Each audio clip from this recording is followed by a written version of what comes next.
And the thing is, I do believe there was talk about these things. I believe if we study history, you know, the Confederates were able to shoot pterodactyls, you know, back in the Civil War, and they spread these things out. Anybody can look it up online. Google it They yourself. spread these things out, and this is a historical fact. So, you know, they spread this thing out, and it's got a huge winglet. It was a pterodactyl they shot. So of course these things have been around. Now they went extinct, obviously, slowly, but surely. And so what I'm saying is Jesus wrote a dinosaur to work. That's history. It's in the Bible. How to Train Your Dragon. Historical facts. And if you don't believe it, do your own research. Pull up Google. You'll find the picture, I promise. Oh my God. Thank you, John Gleason, Godless engineer, for gifting me this beautiful moment. Y'all remember when they tried to cancel Steven Spielberg for posing with an animatronic triceratops animal rights activist? Back it up. Hit it from the back. Cloaca. Historical facts. Eat my ass, BP. You're down here bailing on the rest of us because you don't want to process your grief and shame like a normal person by drinking and mistreating strangers. No, Rick. It is you who must nibble my cloaca, or bird asshole. Everyone knows what a cloaca is. you know, back in the Civil War, and they spread these things out. Anybody can look it up online. They spread these things out, and this is a historical fact. So, you know, they spread this thing out, and it's got a huge winglet. It was a pterodactyl they shot. So, of course, these things have been around. Now, they went extinct, obviously, slowly, but surely. And so, Paul Bunyan was sharing some Funyuns with his pet velociraptor. Oh, you thought it was an ox? Roll back the clock. Let me knock the socks off. Historical facts. I didn't cut out. You heard me. Are you a pervert or something? Okay.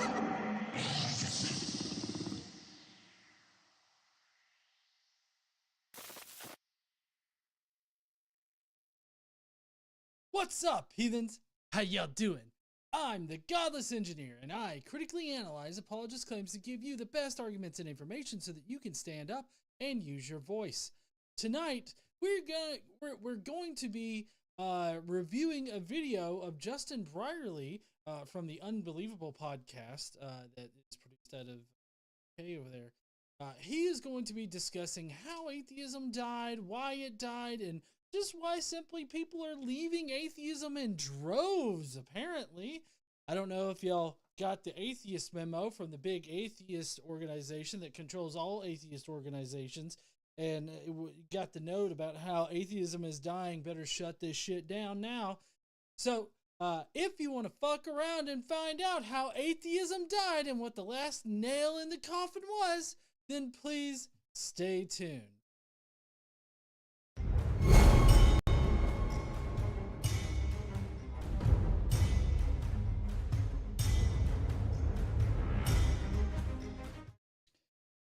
All right. So yes, some people have noticed my volume is a little bit down. It's because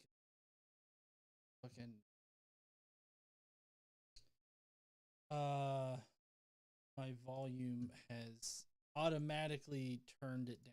So second.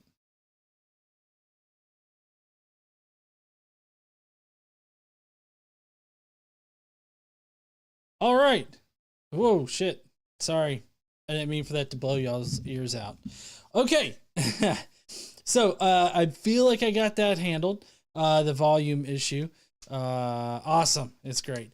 Okay. So, tonight we're going to be going over the Justin Brierley video. This is a video that was picked out by the Skeptic Mafia. They get a list of 3 videos, and then the other 2 videos I may turn into like standalone response videos, but this one ended up winning out. So we're going to be reviewing that one.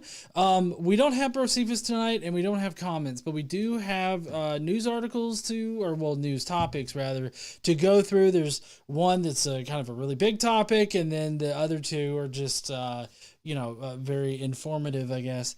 But we've got some Today I Learned, and then we're going to get right on into the video. So I'm sorry that I wasn't able to get a full slate ready for today, but I was very busy during the day, and plus we had to go and get the new Magic the Gathering set that we're going to open later. So that's why y'all are getting kind of a short video tonight, short live stream. So if you will, please leave your comments in the side chat there. I'd really love to interact with y'all, hear what y'all think during the show. If you want to send in a super chat, I'd really appreciate it. I know that that's how we keep all of the editing stuff going on here, like pay for our editing software and pay for different things like Magic the Gathering cards. If you want to send in a super chat to have your voice heard, or not voice, but rather have Brocephus read it, or Jesus could read out a little message for you, and then I will directly interact with your comment that you send in. So do that. You could also become part of the Skeptic Mafia. Part of the Skeptic Mafia is that you get to pick the video that we watch on Friday nights, and then you get to leave a comment on that for that video that I will interact with after we review the video.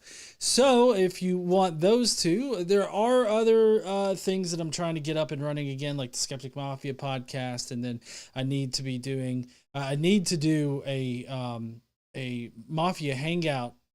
It'll have to be tomorrow.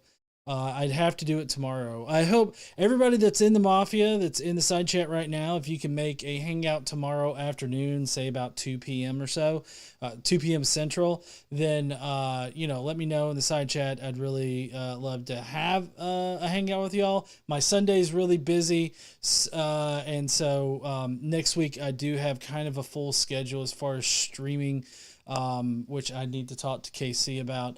But in any case, definitely consider becoming a Skeptic Mafia member. Trying to get, the full amount of full benefits back to y'all, here on the channel. It's just been a little difficult to get some of that stuff going. Okay. So are y'all ready for Today I Learned? Yeah. Although I gotta, I'll sing the normal intro, but then I want to, for the first story, I'm gonna sing a special song. I have like an actual, like a better sounding version of it that's not sung by me, but I don't have that ready just right now. So I'll just do my best and sing it. We got a new member. I don't know why it does that for member chats, but I'm glad that it notifies now. Dumpin' Trash says, could I possibly have you sing me happy birthday since Tuesday will be my new Sweet 16? Lol, I've officially stopped counting my age. Okay, we'll do that first. We'll do the happy birthday. All right, everybody, even if you're at home amongst people in a bar, just start singing with me, okay? Happy birthday to you. Happy birthday to you. Happy birthday to Dumpin' Trash. Happy birthday to you. All right. Happy birthday there, Dumpin' Trash. Okay. All right. Let's get to the Today I Learned, shall we? Today I learned some shit that I wish I didn't know.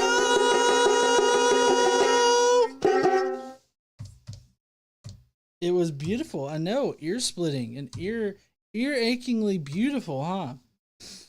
Okay, so like I said, for the first segment, we've been doing this for a few weeks now. We've got Fuck Around and Find Out. And like I said, there's a TikTok creator who likes to do like worship songs, but they're funny because they're not Christian anymore. And so he rewrote Total Eclipse of the Heart to be about fucking around and finding out. And how it goes, I'm not even going to attempt to play, but it goes, fuck around. Every now and then I get a little excited that you're gonna find out. Fuck around. Every now and then I get a little frustrated that you didn't listen to us the first time. Fuck around, find out. Oh my god, it's been fuck around and find out week. Like, it's been an entire fucking week of fucking around, and now we're finding out. I don't know if that's the sign language for finding out or anything like that. I feel like you're looking for it. I don't know. Anyways, so this week, crazy. So I call this the fuck around and find out era begins. They were fucking around and finding out beforehand, but now everything's kind of really coming to a head. Okay, so stick with me now. Okay, just listen to all the shit that has gone on. Okay, so first off, President Donald Trump seen here eye fucking the American government with a dildo 57 times the size of his own manhood, which means that it's probably about 5 inches, is establishing a fantastic find out and fuck around and find out track record this week. Most of his supporters, well, no, maybe not most, but a good bit, like a good chunk of his supporters, felt very betrayed by the AI mRNA vaccine mega centers that are going to be funded by the government. But especially his pardoning of the January 6th insurrectionists who attacked police drew harsh criticism from the Fraternal Order of Police, as well as another organization. The FOP had supported Trump through all 3 campaigns, but they feel very betrayed by pardoning violent criminals that attacked police officers. Basically turned them into their own personal piñatas, cracking a few of them open and, everything like that. I can understand. I would be pissed too. I'm just glad I didn't vote for this fucking orange little cockbag. Next, this was not the only confusing pardon of this week. Trump also pardoned the Silk Road founder, who's known online as Dread Pirate Roberts, or Russ Van Cockensloot or something. I don't know. Anyways, his really uppity sounding name. But anyway, Silk Road was a dark web internet drug marketplace. And this is very confusing since Trump has said that drug dealers should be put to death. Like, just fucking kill them, right? But I guess it's only when they're black and poor that he wants to kill them. I mean, that's got to be the exception here. Next, Hispanic MAGA supporters were left bewildered when the White House scrubbed the Spanish translations from its website. And the new VA employees had their job offers rescinded, only to have Biden's VA secretary save them at the last minute by exempting about 300,000 positions that were hired in. Luckily enough, though, the finding out doesn't stop there, because Trump's VA secretary pick, while being vetted this past week, has said that he was sure to specify that he was going to implement the executive order fully. Like, he was going to comply with the executive order, but he was going to put veterans' health at the top of his list, but right behind executing that executive order, as I'm guessing Trump would like him to, because he is serving at the pleasure of the president. That makes me sound dirty, saying that. But anyways, meanwhile, Trump oversaw by, executive order, the rising of Medicare and Medicaid costs. And he also, I don't know, correct me if I'm wrong about this. I don't know if you heard any more about it, but he apparently recently, like today or yesterday, asked a school safety board meant to prevent school shootings, or maybe investigate school shootings and how to prevent them, which seems like maybe you wouldn't want to like that particular group. I feel like this is a very big topic, and I would hope that most parents out there would want their kids to be safe while going to school. It doesn't really send a good message for the president to be disbanding a group specifically looking at how to protect our children at fucking school. But hey, you get what you voted for, right? I mean, I didn't vote for it, and I'm still getting it. But, the conservatives out there, I'm sure, are like, I'll go in there I'll go in there right now and I'll protect all them kids. Y'all just don't fuck around. I will make you find out with a 9mm. I'm sure all of the dads want to spend all day at school surrounded by kids.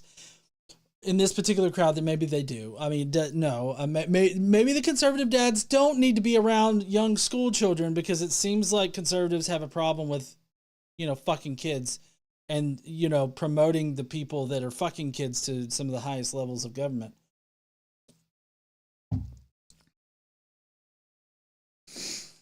Finally, President Trump bizarrely claimed that Canadians would get better health care if their country became the 51st state of the United States. Canadians have universal health care. What bankrupts Americans here is easily attained in Canada. So I don't know what the fuck he's talking about. There was a guy in Texas that died because he couldn't get fucking insulin. Do you think anybody dies because they can't get insulin in goddamn Canada? I bet not. Anyways, a lot has happened this week. Needless to say. So I wasn't able to capture all of it, but I do think that the maggots are feeling the weight of their vote right now. And truly, like the Medicare and Medicaid is disproportionately affected. A lot of Trump's voting, the Trump voters, and the VA stuff, people got told that they no longer had a job offer, but then Biden's pick saved them, who was going to get replaced with the guy that wouldn't save them. They are feeling the weight of their vote, and that weight needs a fucking rascal to get around. Okay? All right. So that's it for the Trumper Dumper. Next up, this is going to be a very uncomfortable one to kind of talk about. And I guess my goal a little bit was to make it a bit uncomfortable. Show us your clit! This week, Lauren Boebert and Nancy Mace, both seen here on their way to the manager to complain about some shit nobody else cares about, had a huge bigoted bitch fit when she ran out of a women's bathroom, and proclaimed that a man was in it. She promptly gathered Queen Bitch of the Hill, Nancy Mace, and then proceeded to play the Sherlock Holmes sisters and investigated who had a clit in the bathroom and who didn't in the women's restroom. Ultimately, they decided that it was a case of mistaken identity. Boebert jumped at the chance to persecute the newly elected trans representative, Sarah McBride, for using the bathroom of the gender in which she identifies. I'm wondering what the process was in the bathroom to rule out that the person wasn't, in fact, McBride. Did both women berate women into showing them their genitals? The focus of other people's genitals is so weird that normally conservatives want to ban that kind of activity. I mean, conservatives have banned Pornhub in 17 states, and that site has people on it that want you to look at their genitals. So it may lead one to think that maybe Boebert and her cronies feel like it sucks the fun out of it if their victims willingly show their genitals to you. They really need to feel the feeling of forcing someone to show off the goods against their will. I mean, that'll get them soaking.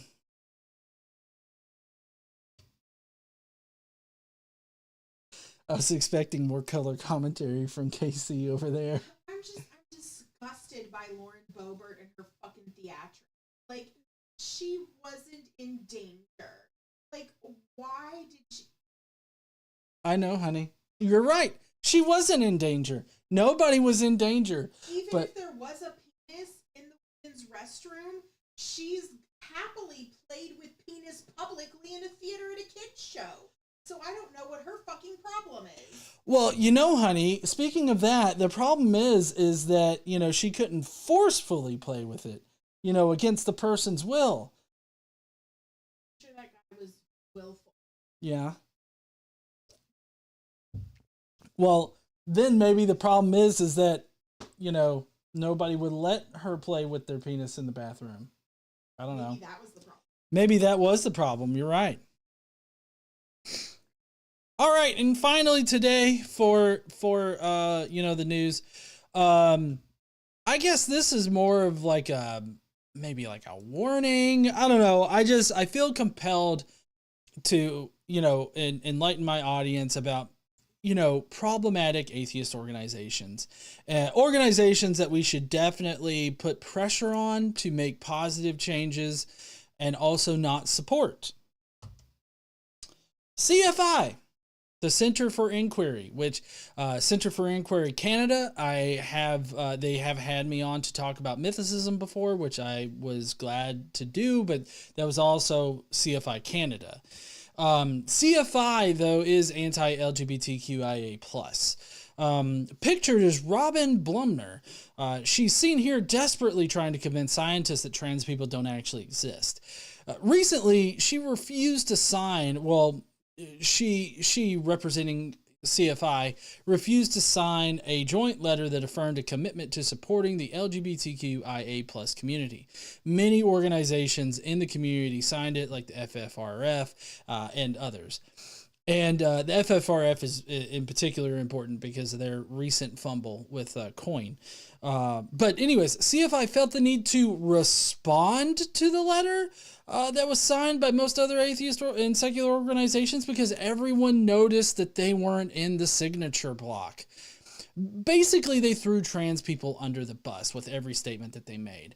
And I only wanted to bring this organization up because they have not been and are not a safe organization and haven't been for a while. And that makes sense since, they merged with the Dawkins Foundation years ago.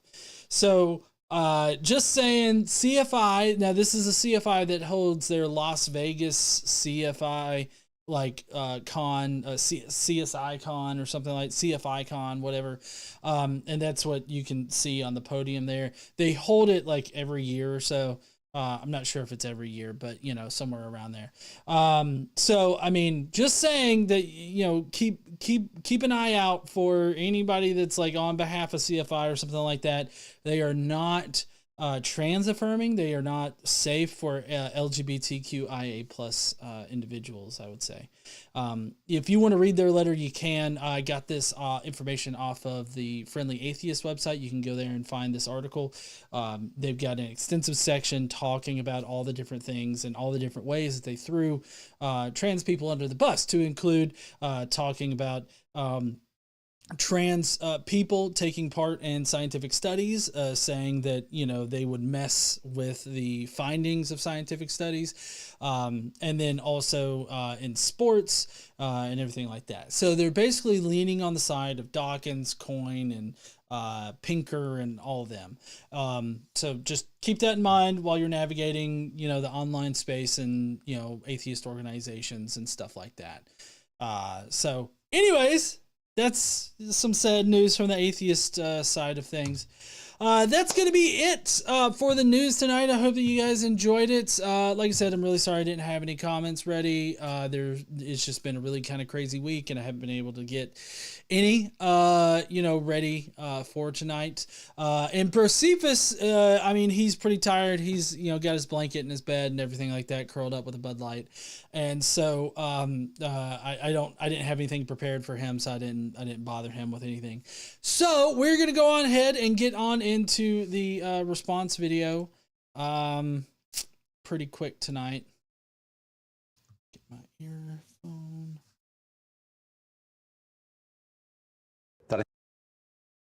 Okay. Boom, boom, boom, boom. Ba-doom!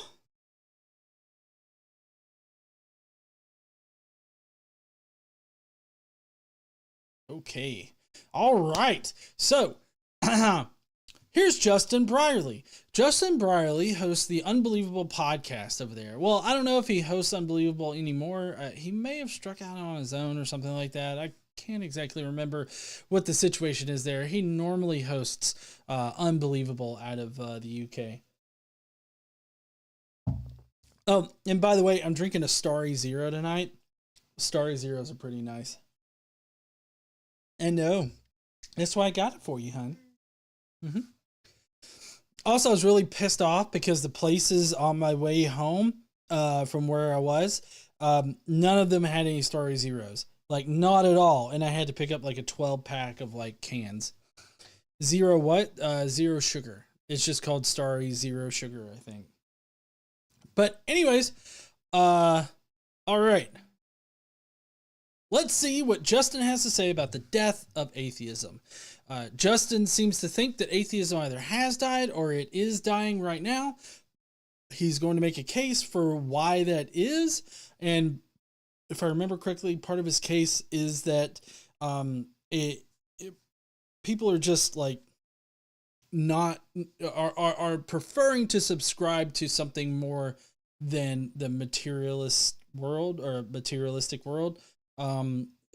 Basically saying people prefer to believe in magical shit. So that means that atheism is dying.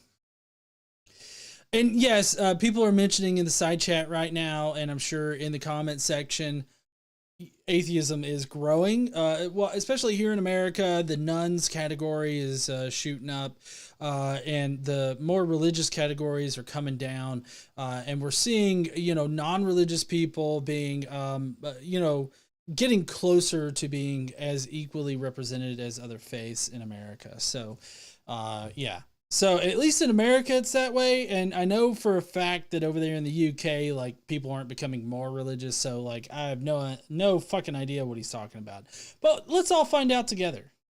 That I think even Alex O'Connor, as a well-known YouTube atheist, he's recognizing, as I have, that new atheism is a spent phenomenon, that effectively it sort of overplayed its hand and actually it didn't provide the kind of answers people needed. And so we got a new member.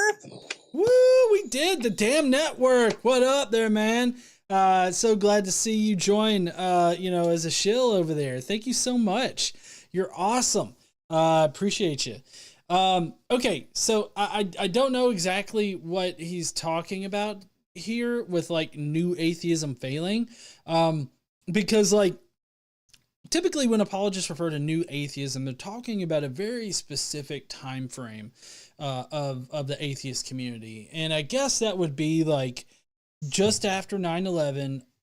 Reaching up to, it's about a 10-year span, like 2011, 2012, somewhere around in there, is typically the time period that people are stuck in whenever they talk about new atheism.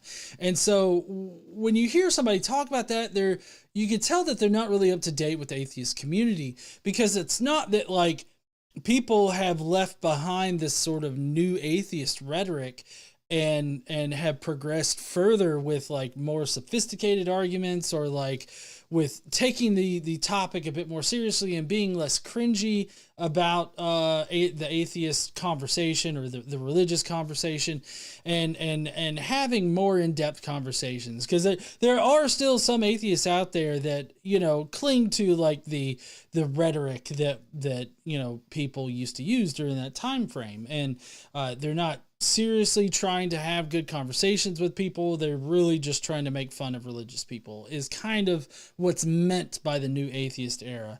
And so like I feel like people have moved past that and more into, oh yes, ha ha ha, magic doesn't exist, but religious people aren't dumb, and it's not some kind of mental illness or something like that. So I mean, we need to have good conversations, and so it's been like a fostering of good conversation is how I see it. I don't see that as leaving atheism or leaving new atheism necessarily. It's growing past new atheism. It's like taking new atheism and then tacking better things on top of it, so that you're a more well-rounded person, because you've moved past that kind of angry atheist sort of era. And so like I don't see it as dead. I just see it as changed. It's just changed. It's still atheism. People are still atheists. People still don't believe in your fucking God or any particular magical wizard. Like it hasn't gone away or overplayed its hand, as he said. I think even if you've got a lot of these kind of secular intellectuals who aren't who definitely haven't become Orthodox Christians, they're nevertheless, they're no longer really atheists anymore. And that's the difference. A lot of them are describing themselves as something like lapsed atheists. They're saying, actually, I can't kind of subscribe any longer to this kind of purely materialist view of reality. Okay, so I guess he would say that a lapsed atheist, because Casey had the same question that maybe everybody else had, was what's a lapsed atheist? And he seems to mean that, it's somebody that it hasn't gone back to believing in maybe a theistic God or anything like that, or maybe not even a deistic God, but they're just like, maybe magic is kind of like it's like, one day I saw a shirt fall off a hanger, and I guess I just gotta believe in magical ghosty shit now. And so maybe that's what he's talking about. Let's see. What is a lapsed Catholic? Because that's where I've heard it most used. A lapsed Catholic is a person who was once actively practicing Catholicism but has stopped attending church services and engaging in religious practices. Yeah, they're still a Catholic. They just they don't practice. There's no practicing atheism. Right. So, like, It's not a real thing. Yeah, lapsed atheist is not a real thing. We don't have any religious practices and anything like that. I guess what he means is that they don't believe necessarily in like the same God that he does or anything like that, but they're like, I like wizards. I guess maybe that's what he's talking about. But right, honey, atheism has nothing to do with that. You got a lot of opinions. Do you want to get on the mic? Are you sure? Because your opinions are very important to me, and I want to make sure that if you want to get them out, you can. Okay. It is, but you're here too, so okay. Anyways, so I'm not seeing this in the community. Like, as far as the polls go, the polls show more non-religious people, which I guess doesn't necessarily rule out wizards. But I also don't think that atheists are becoming more convinced by wizardy shit than not. I don't know how he's actually making this determination other than, personal anecdotes. So, it could be an anecdotal fallacy. Like, you're basing your conclusions on, you have been blessed by Christ. Now go forth and suck my dong. Thank you so much, Daniel M. Daniel M says, David says, good night. Good night, David. I hope you have an awesome weekend there, buddy. I know that I will. Daniel, I don't know if you were here earlier, but I talked about us having a Mafia hangout tomorrow, 2 p.m. Central. I don't know if you can make it. If you can, that would be great. I kind of forgot where I was at with my criticism here. Personal anecdote. He's using a personal anecdote in order to come to a broad, wide-sweeping generalization about the atheist community.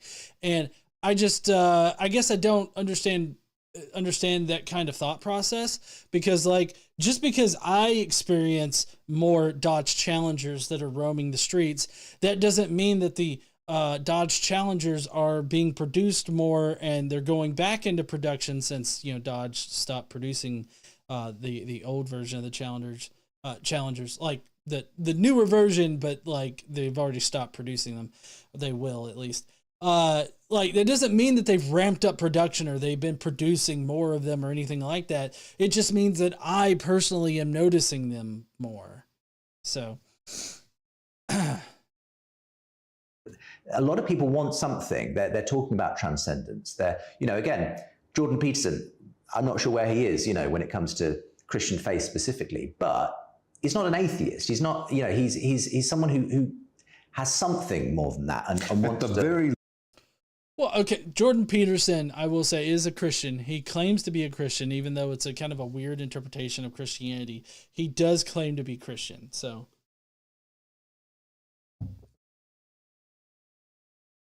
Least he's saying it's really important. Yeah, absolutely. For every one of us individually to think this through. Yeah. Absolutely. And so that's the first thing I want to say. And I'm glad in the sense just that there's been that kind of movement. Okay. Yeah. If people are starting to just question their worldview, whether they can make sense of who they are, the morality they believe in, whether that makes sense on a purely atheistic worldview, I think that's part of the process. So I think a lot of people are on a spectrum. And I think there are some people who, as Alex says, are sort of talking about Christianity in terms of its utility, its value in culture. It's so I disagree with that aspect of Christianity, like the utility of Christianity.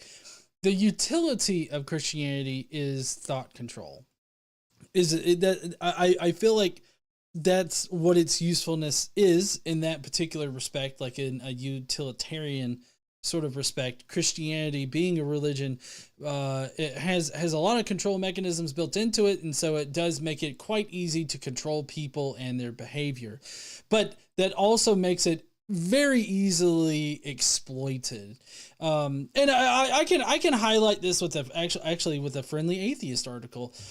There's a Friendly Atheist article that I had it pulled up earlier because I was thinking about doing this story, but it ended up just being like just another gross pastor kind of guy. I put the link in the chat there, but basically a pastor used his church in order to prey upon a 14-year-old child. And he did it because, part of their whole church thinking and everything like that was to put God above everything else. And he managed to convince people that, it was okay for him, a 40-year-old, 26. Sorry, he was 26. He's 40 or so now, way older than 40 now. But he was 26 at the time, and he convinced the parents of this 14-year-old girl that God had revealed to him that he was supposed to be with her.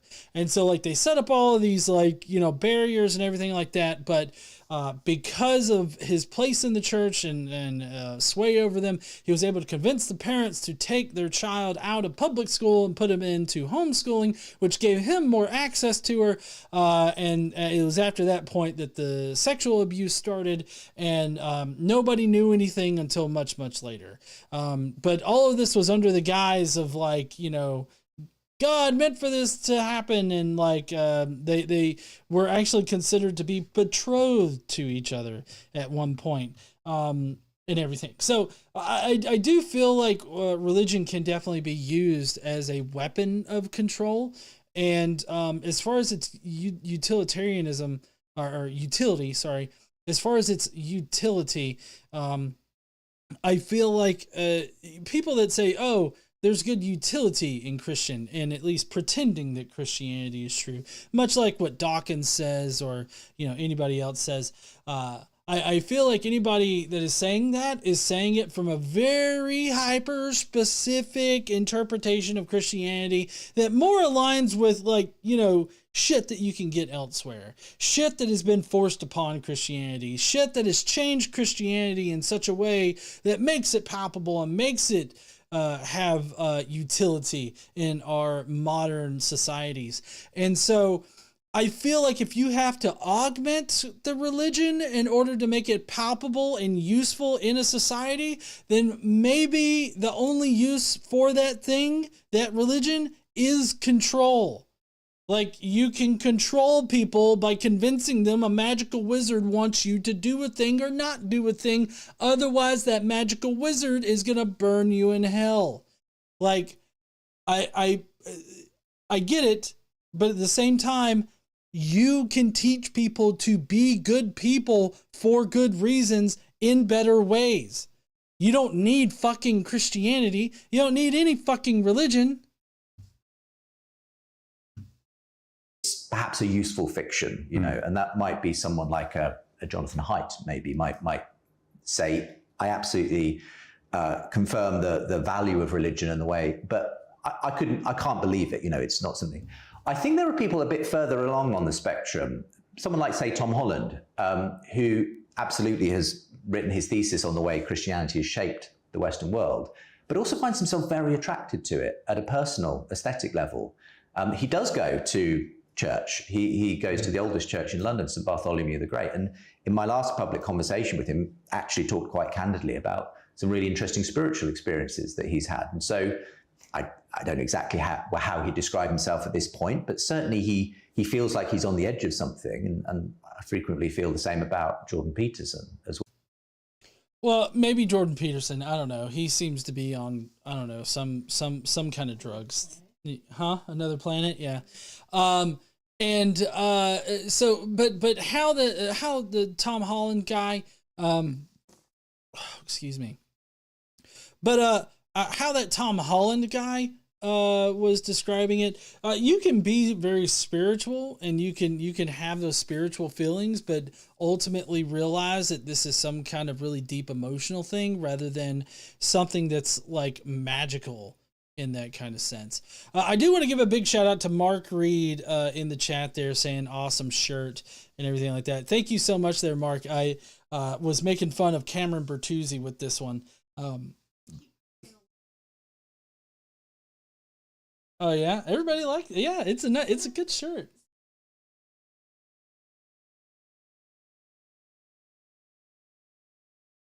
Oh yeah. No, they're not a brand. I think they're Columbia, maybe.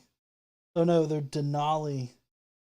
The frame was from Cambodia, so you know that's definitely not gonna fly in this new administration. They're now McKinley brand.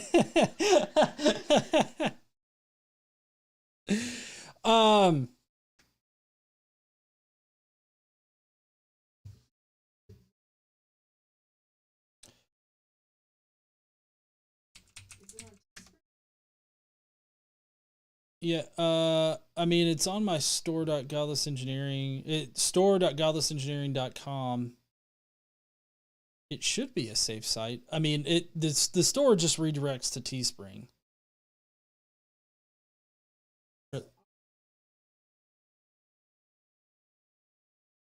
Okay.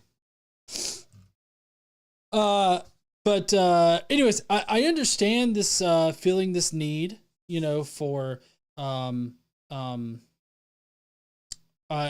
understand feeling the need you know, for this spiritualness or feeling spiritualness in general and everything. I do understand that.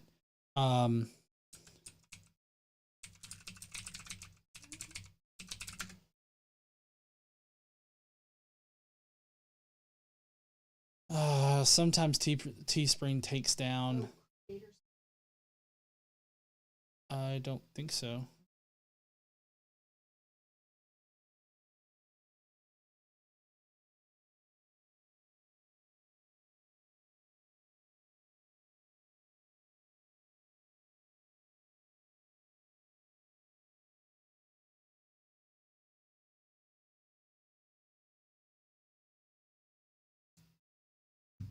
Hold on, I'm trying to suss out what in the hell is wrong right now. Huh? Oh, this product is history. Ah, shit. Yeah, they must have taken it down. I'll have to get it. I'll have to work on getting it put back up. There, Mark. It says like the link that you sent, honey, does send it to the right place, but for whatever reason, Teespring like expired it or something. So I gotta log back in and fix that. My bad.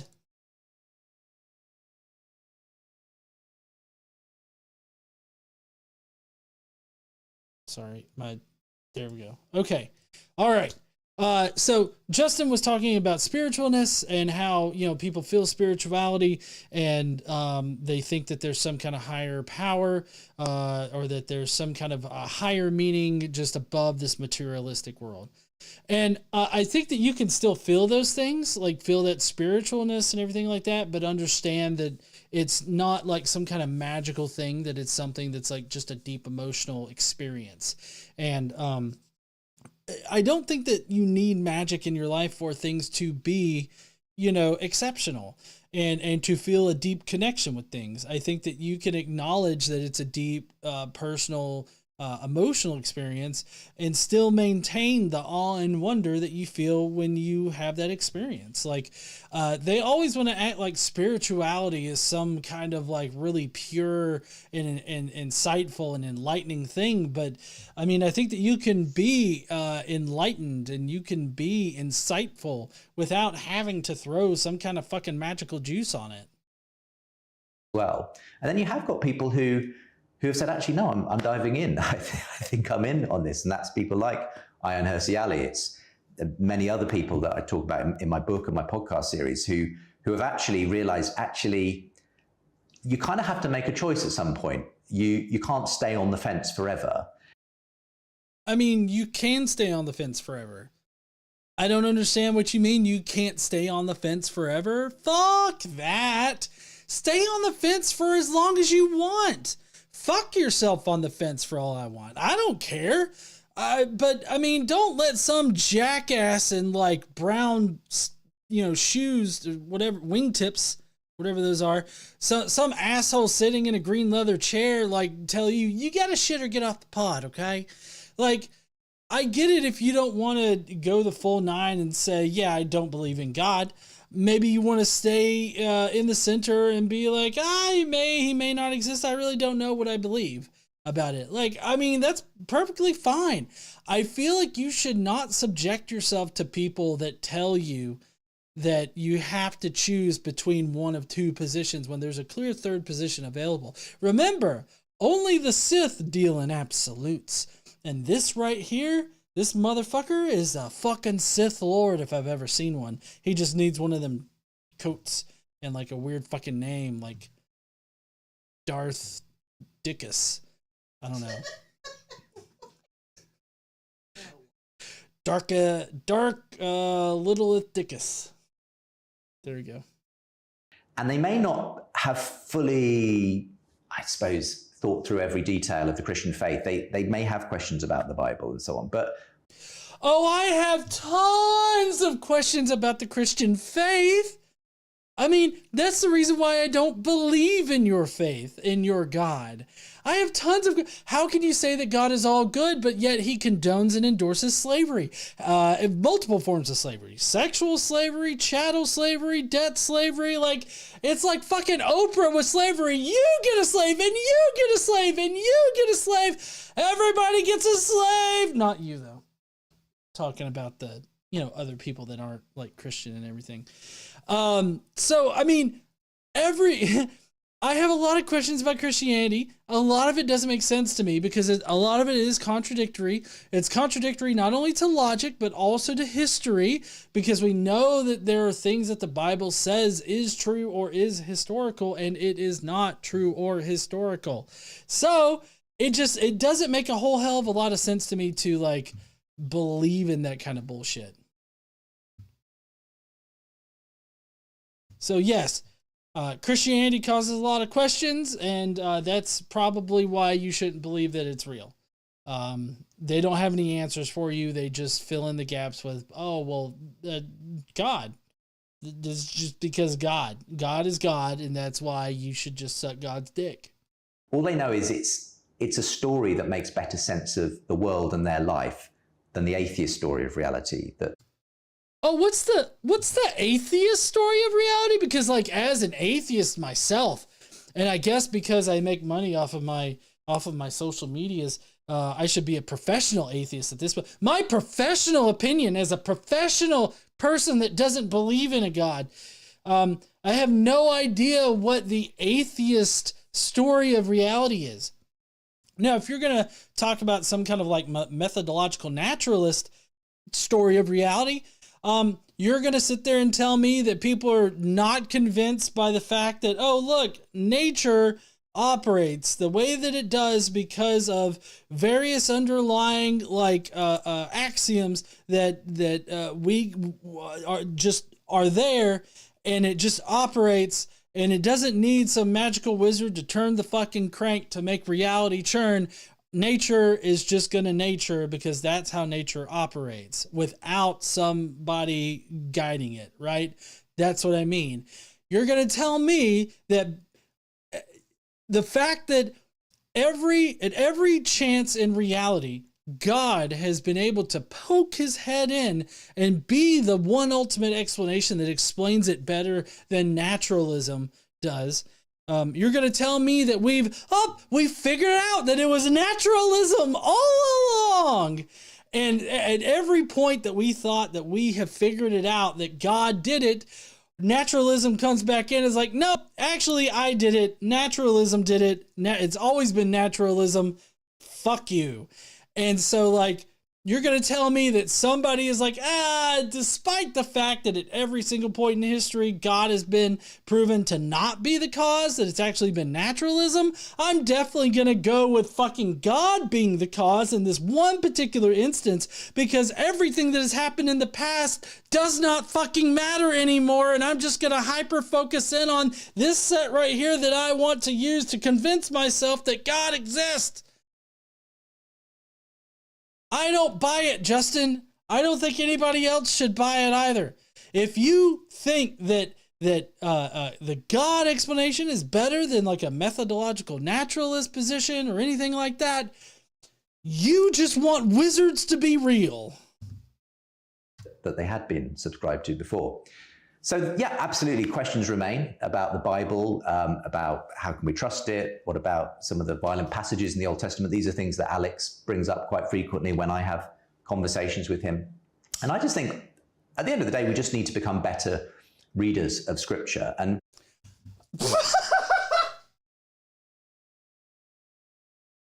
well, I know. I laughed like a hyena because, like, instead of talking about how these are difficult passages and that we can't answer them, we don't know why God allowed those things. Like, instead of going with a more neutral position and admitting to his personal incredulity over it, he's like, you know, we just got to read better. Like, we just got to interpret the words in not so bad ways. Like, why would you want to interpret God's words to show that he's a colossal dickhead? Like, why would you? We just got to become better interpreters of God's word. And we just got to read the words better off of the page. How can you read the words better or interpret the words better when it's literally in the Bible, mind you? It's literally, go forth, kill all the children and all the women that have not known the touch of a man, but keep for yourself all the virgin girls as spoils. And then the motherfucker goes on later on in that particular section, verse 25 or so, and he talks about how to specifically divvy up the young virgin girls amongst the men of Israel. Divvying them out like they've been procured like items, like objects. How am I supposed to read that better? Am I supposed to read that in a way that doesn't make God sound like a sex trafficker?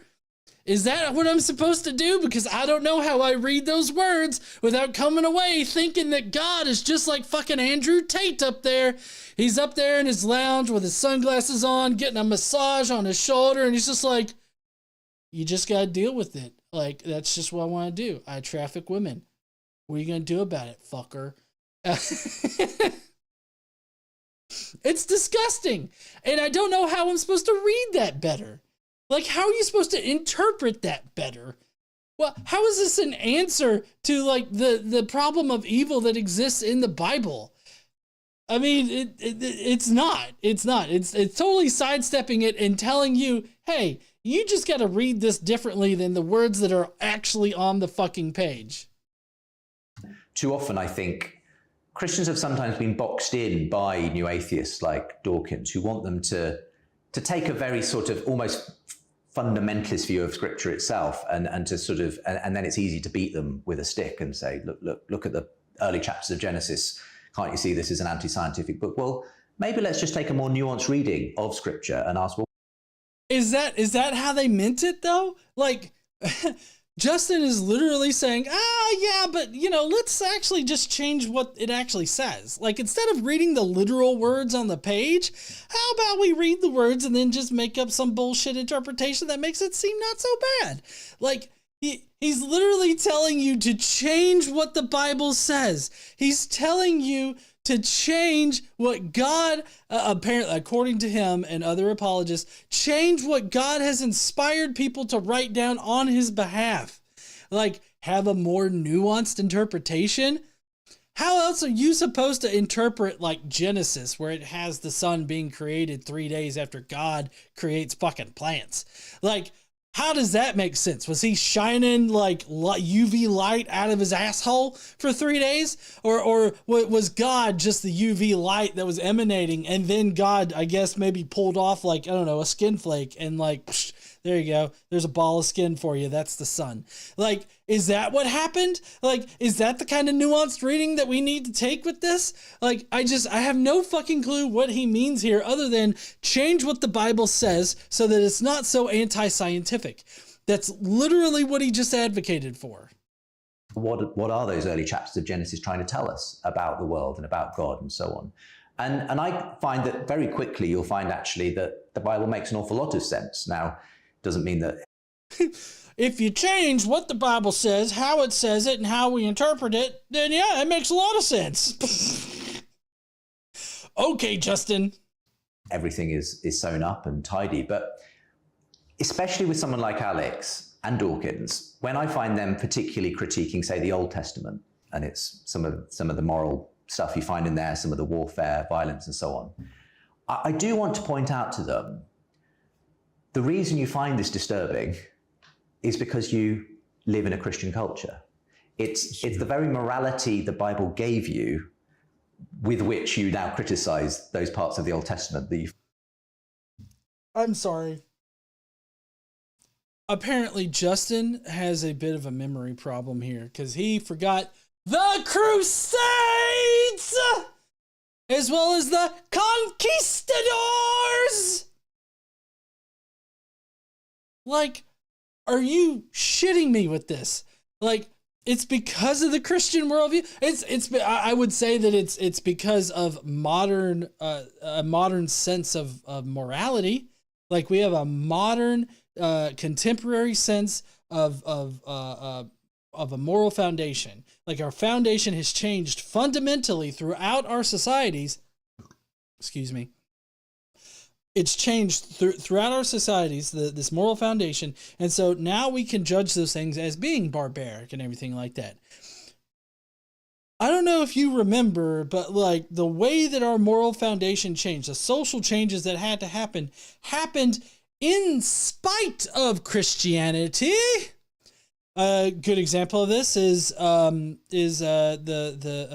freeing of the slaves in America. I mean, in other cultures, slaves got freed way before we did.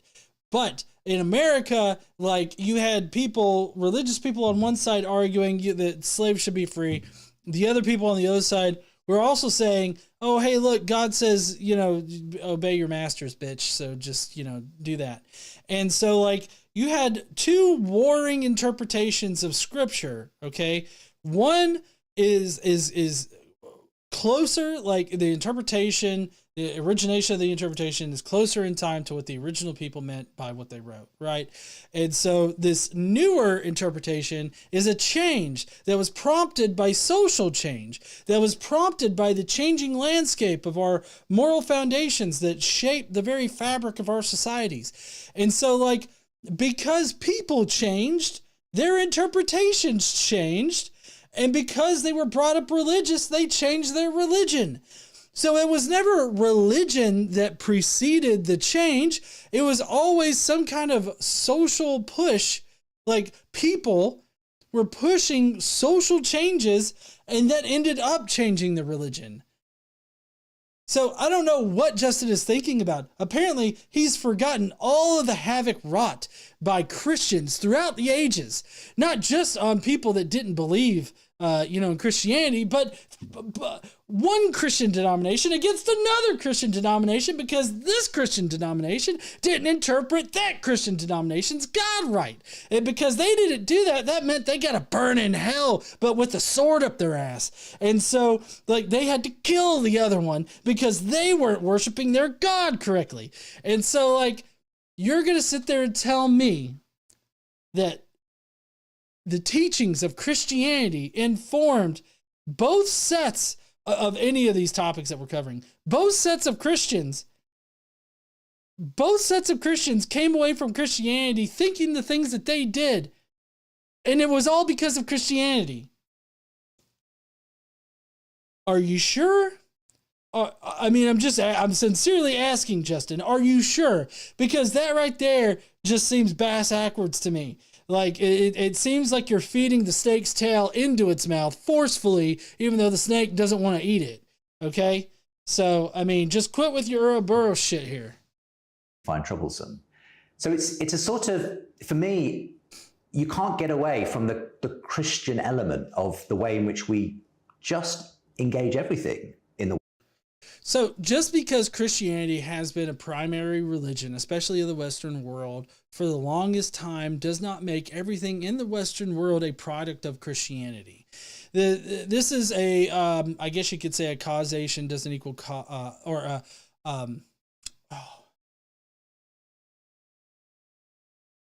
I don't know why I'm blanking on this phrase right now. Somebody help me. Correlation.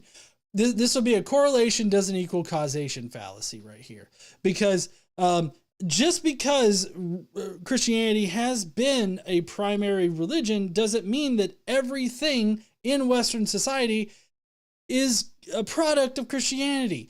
It's a product of people, and those people happen to be religious, and most of those people happen to be Christian.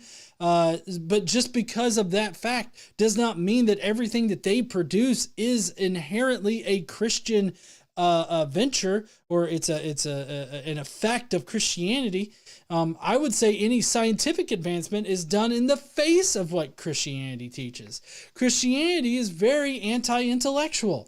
It's all about leaning on God's understanding and God's teachings and everything like that, and lean not on your own. Right? God specifically says that in his Bible. Don't think for yourselves. Allow me, the magical wizard in the sky that keeps storehouses of different types of precipitation to throw on you at various times. Allow me to think for you is what is taught in the Bible. Just because Justin has found a way to interpret that in a way that doesn't preclude thinking for himself does not mean that the book didn't teach it. The book obviously says it. It's literal words on the page. Lean not on your own understanding. Trust in me. If you don't, I'll fuck you up. Is basically what God says in the Bible. So, like, I don't understand. I too, Justin, am confused. Like, what the fuck? Western world. It's there in the background the whole time. And fascinatingly, again, on my podcast series that accompanies the book, I interviewed a fascinating convert from communist China, a woman called Jenny. And she said, as she was going through her journey to faith, having come from a sort of atheist background in China and then discovering Christianity when she moved to the UK, she said she started watching some of these debates that Dawkins was involved in, and she felt like shouting at him and saying, the only reason, Richard Dawkins, you can critique this God of the Old Testament in these debates is because you come from a Christian culture. That God that you're sort of berating there would have been perfectly acceptable in my culture. A God who squashes people, who, does what he wants, who's, your critique of power and everything else. Yeah, I mean, if you come from a background where, gods are dicks and they're warmongers, which seems to be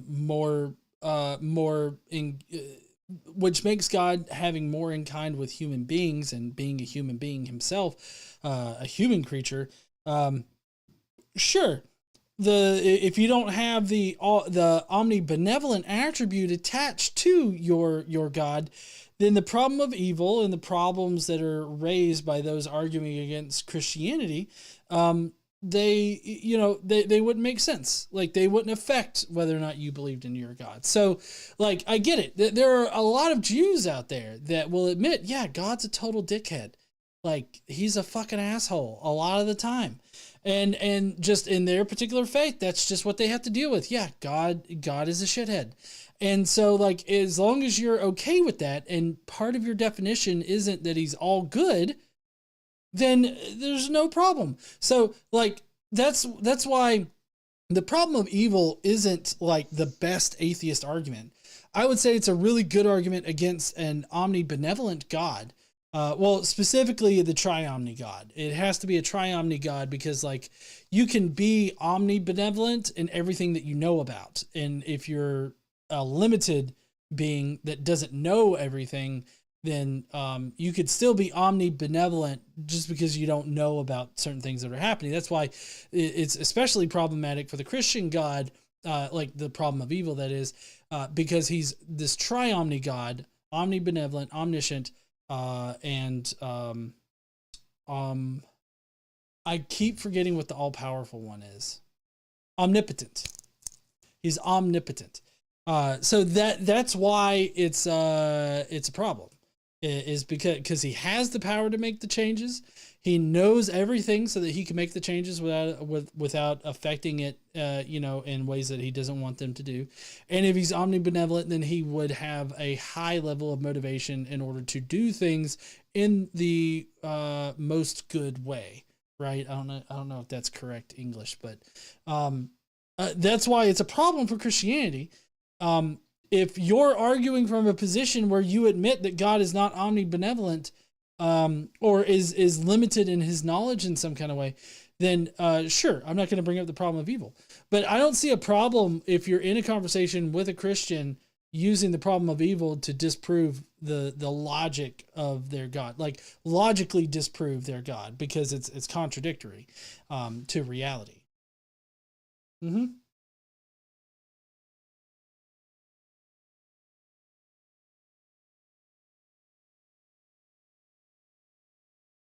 Oh, I do use OBS. I updated it today, which was a mistake because it got rid of my vertical recording.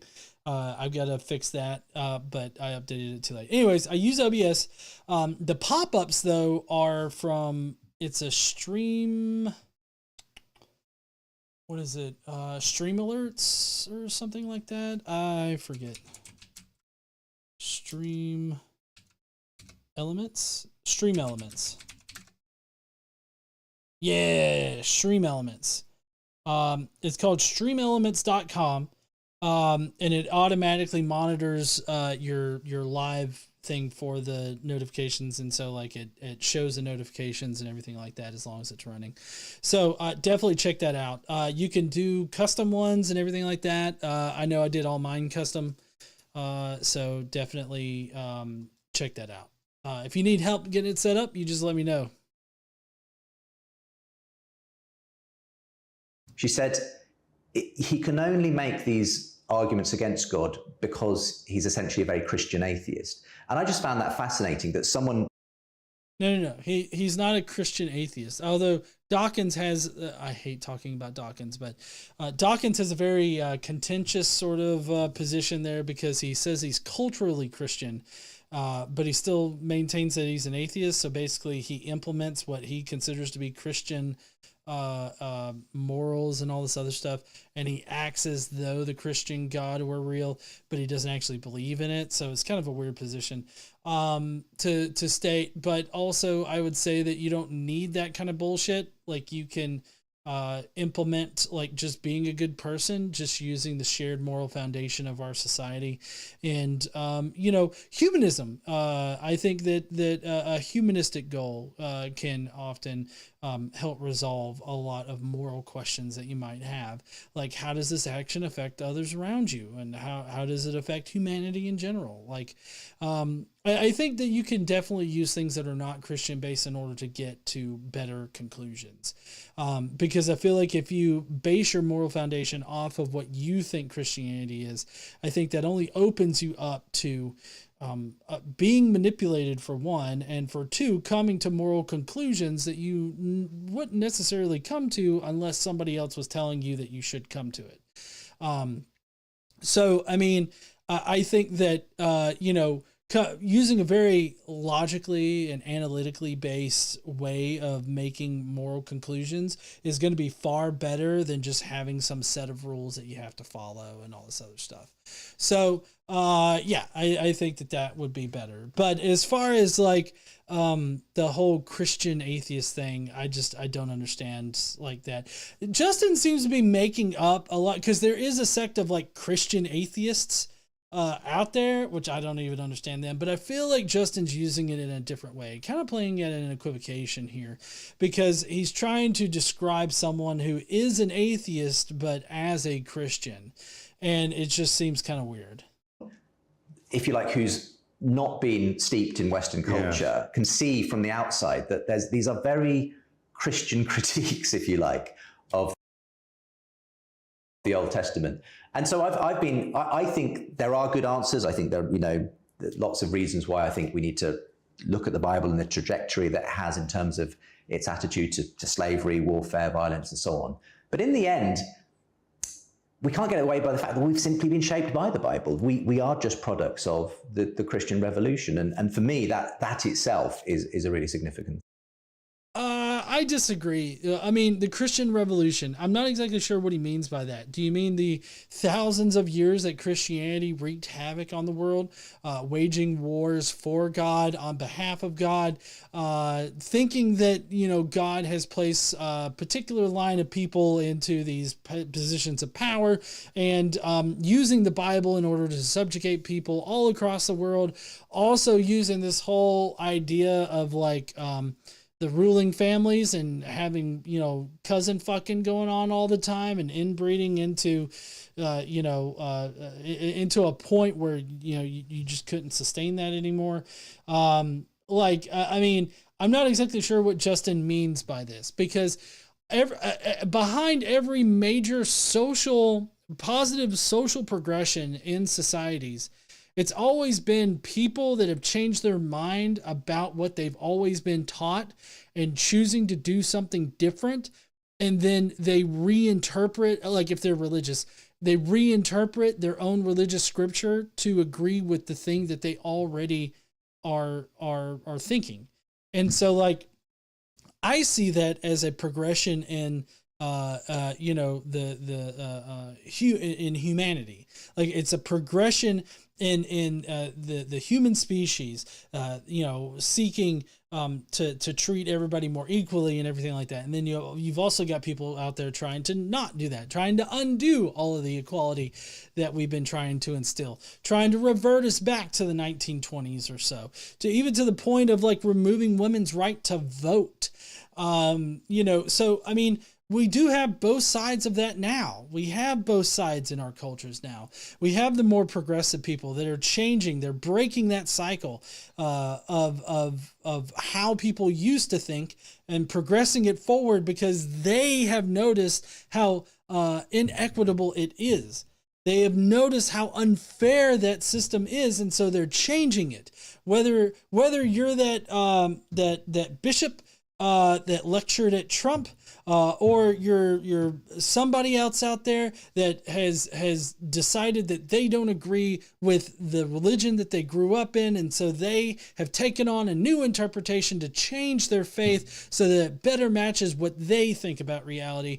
All of that is grounded in this human need to progress our society to a better society and to survive as a society. And so like, it's not because of Christianity. Christianity is a tangential thing, right? You can't use a correlation equals causation sort of fallacy here in order to saddle Christianity with all of the progress that humanity has made. You just simply can't do that. So, I mean, while I agree Christianity has been an important influence on our society, as far as the progression of our society, like the social progression of our society, Christianity and religion in general has held it back. It has a really strong, like, negative force in there that seeks to keep the status quo at any one point in time. It's only when few individuals break through that status quo and they advance the human civilization forward into a more progressive and equitable future.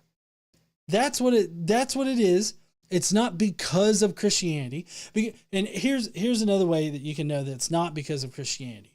If it were because of Christianity and not because of people changing, like in general, like in how they view the world and everything like that, if it was because of Christianity, then immediately as soon as Jesus got on the scene, or as soon as Christianity developed, you would have had equitable relationships between people. You would have had women being treated as the same as a man. You would have had people that weren't treated as slaves. You wouldn't have had Christianity being used as the primary driver for the Atlantic slave trade. You wouldn't have had all those things. You would have had, right from the start, right from when Christianity was pinned down, fucking Luke put pen to paper and then put it down, and then boom, Christianity fucking solved all the world's problems. And it's been a modern society ever since fucking 93 CE or whenever in the fuck Luke wrote his shit. Like, that's what it would have been. And that's not what happened. It took thousands of years for humanity to progress to the point that we're at now, since Christianity was started. So Christianity was not the driver. Christianity was not the answer.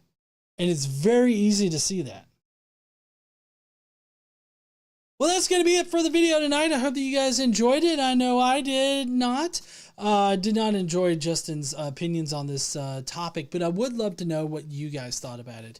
Let me know down below in the comments. Do you think that Justin is onto something here? Do you think that Christianity is primarily responsible for our modern, like, Western society or societies in general? Gesundheit. Do you think that he's wrong, like I do? Do you think that he's missing something here? I think that he's missing a lot of things, but I'd love to know what you guys think. Let me know down below in the comments, and while you're down there, why don't you smash that like button and subscribe if you like this kind of content. And don't forget to stand up and use your voice. Bye, heathens. But don't go, because we got the Skeptic Mafia. The Skeptic Mafia has weighed in on this, which, if you're part of the Skeptic Mafia, do not forget tomorrow. Tomorrow afternoon, 2 p.m. Central Time, we are going to be doing a hangout where we're going to hang out and just sort of shoot the shit. Just talk about whatever you guys want to talk about for a little bit. I may be playing poker while we do it. Oh, shit. Fuck. Hold on. There we go. But we will be hanging out. So I hope that y'all can make it. See, that's the button I meant to push.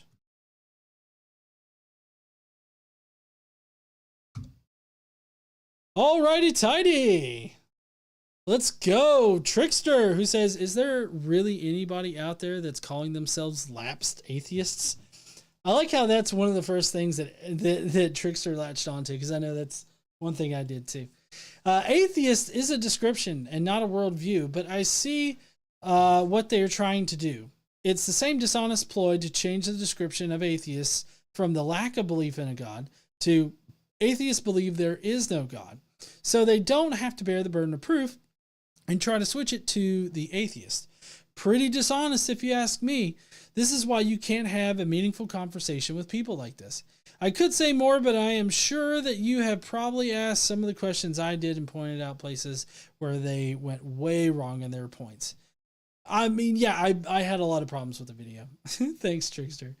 Hit those buttons, join the fun, and as always, stand up and use your voice. Always bring people like this into the light and show people what they are really up to. If they can't convince you to go to church, then they can't use you as their piggy banks.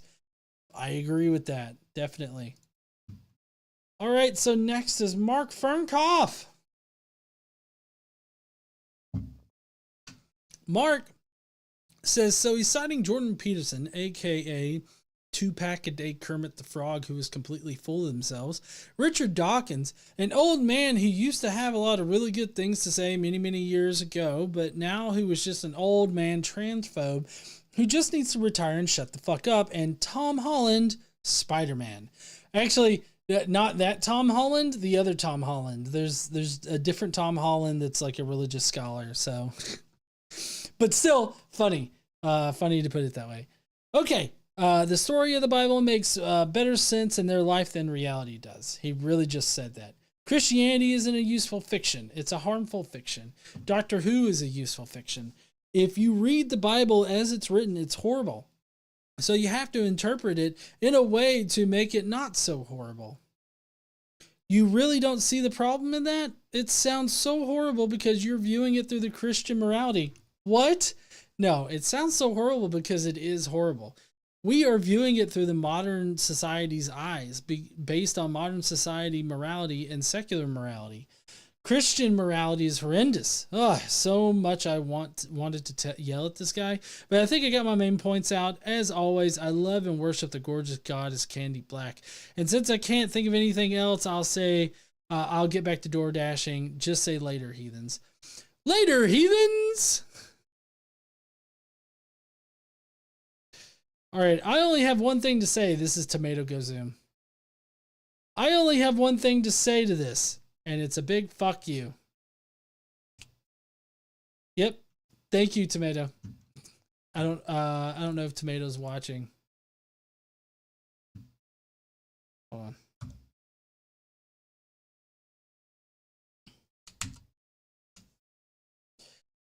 Alrighty, that's going to be it for tonight. That's all. I would love to play poker with you. Cool. I mean, I don't know how to play poker with other people. I play online, on a couple of poker websites. I'm trying to figure out which one might be best. I don't know. I was playing Club GG poker for a bit, but there's a lot of just bad players on there, real fishy players that just, they just go in with anything. Like they'll bet with anything. You could have like the shittiest starting hand, and they'll push all in and everything. So anyways, tomorrow we will be we'll be doing the hangouts. Sunday, I do have a lot of things coming up. So Sunday, I will be on the line at 2 p.m. But I will have a hard stop, so it's only going to be like the 2 hours that we're supposed to be there. Well, I mean, I'm on with Matt, so he may continue on the show solo for a little bit, but I've got to be off by 4. But in any case, I'll be on the line on Sunday, and then I believe on Tuesday night, I get a couple of live streams scheduled during the week, like on the weeknights. So I got to figure those out. I may have mishandled one particular scheduling, so I'm probably gonna have to reschedule that. But yes, I got that. I've also got a Zoom talk thing that's coming up with another group, and I'll have more information on that soon. But I will be talking about mythicism and what mythicism is and everything like that. So I'll definitely put something out there announcing that when I get the information on it. And I just got a lot of great things coming up. So I hope that you guys have a lovely night and a lovely weekend and everything like that. And I will see you, the Mafiosos, tomorrow, but I will see everybody else next week or on Sunday if you join me for the line. And I hope you will stand up and use your voice. Bye, heathens.